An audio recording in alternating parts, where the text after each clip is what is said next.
But we are going to cross now and speak politics with a Labour politician because, of course, we've been hearing and reading in the papers that a possible Northern Ireland deal is imminent. Rishi Sunak has reportedly decided to pause the unveiling of it due to potential backlash from senior Conservatives and the DUP. Let's now speak to Sarah Jones. Sarah is the Shadow Minister for Policing. A very good morning to you, Sarah. Very, very good to see you.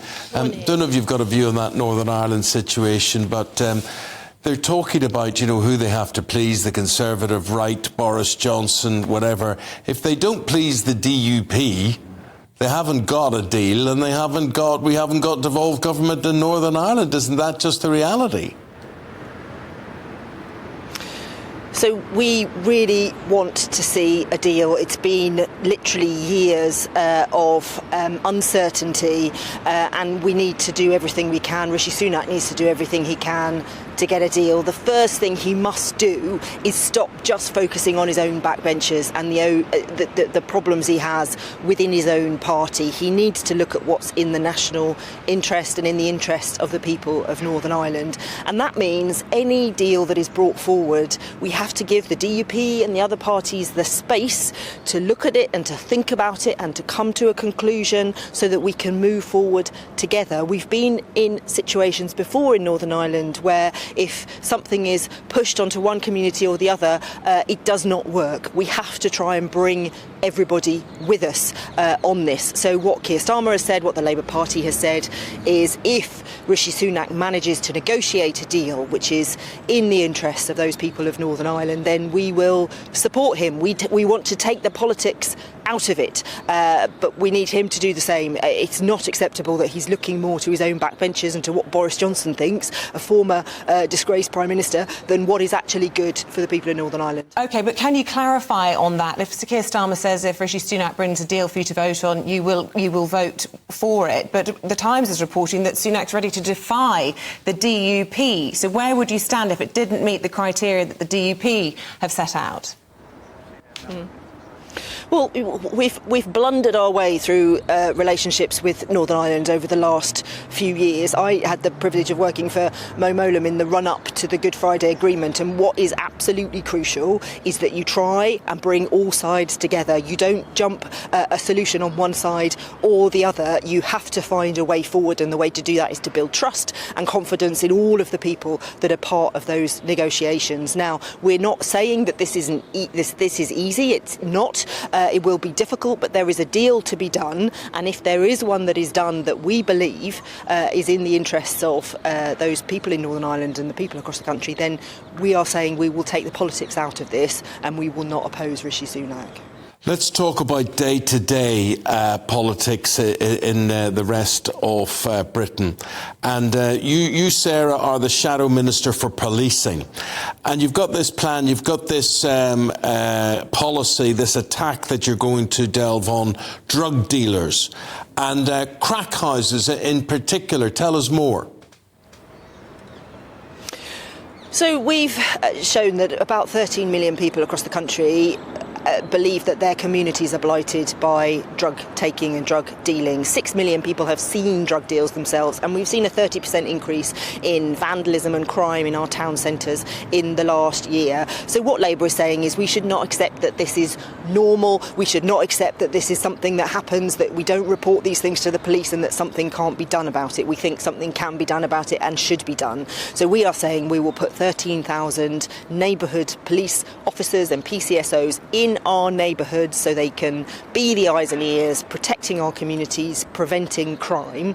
We will also use hotspot policing, which sounds a bit jargonistic, but is basically about using the best data available to really target those areas where we know drug dealing is occurring and flood those areas with police. We want to give the police more powers to shut down crack dens and to keep them closed for longer periods of time, and we want to introduce respect orders, which are about tackling the antisocial behaviour that is really persistent, where the police say to us we don't have the powers to arrest these people who are repeat offenders, who we know should be taken off our streets, but we don't have those powers to arrest. So we want to introduce all these new powers along with the extra support for policing, more police in our neighbourhoods, so that we can say this is not acceptable, this is not normal, and we should be doing something about it and not accepting it as the status quo. And quite aside from policing, does this tell us something about the direction of the party? I mean, it sounds so familiar, all of this tough on crime, tough on the causes of crime. It's a return, isn't it, to the new Labour under Blair, and perhaps, 1 week on from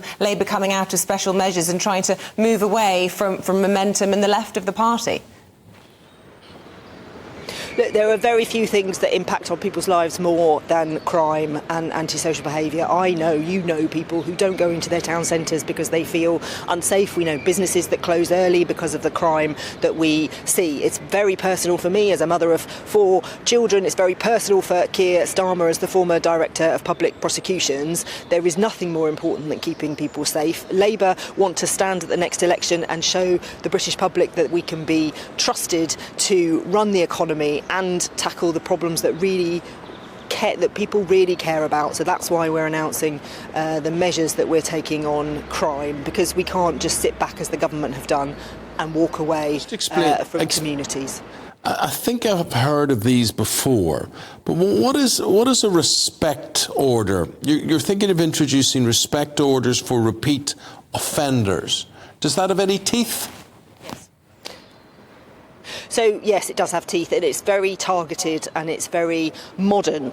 So it moves us on from the days under the last Labour government where we had ASBOs, you'll remember, antisocial behaviour orders. What the government has done is taken away a lot of those powers and taken away powers from police. So with a respect order, if there is a repeat offender in a local town centre, for example, who is vandalising, abusing, being generally incredibly disruptive to that community, what the police can do is, through a respect order, if that person doesn't adhere to what he's supposed to do, if he comes into the space when he's been told not to, the police can arrest him and criminal charges can be brought to bear. That doesn't happen at the moment, and that's what we're introducing. Finally, Sarah Jones, I want to get your views on what Angela Rayner, your deputy leader, has been saying this morning.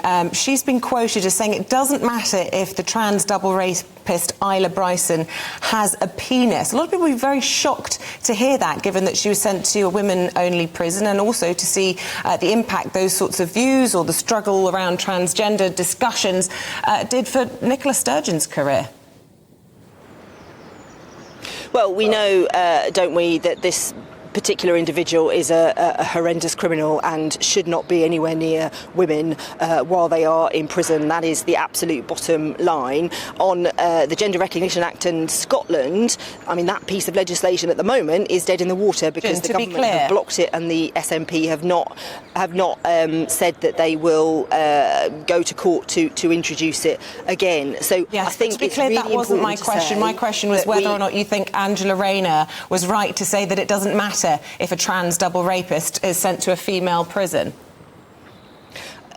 I didn't hear what she said, so I can't comment on what she said, forgive me, but it does matter that this particular individual is nowhere near women whilst they're in prison, and it does matter that we try and move forward to protect women's spaces and to protect the rights of trans people, and I don't think anyone's winning at the moment. We're not getting it right, so we need to work harder at this. But that particular individual, has no place in a women's prison, that is absolutely sure.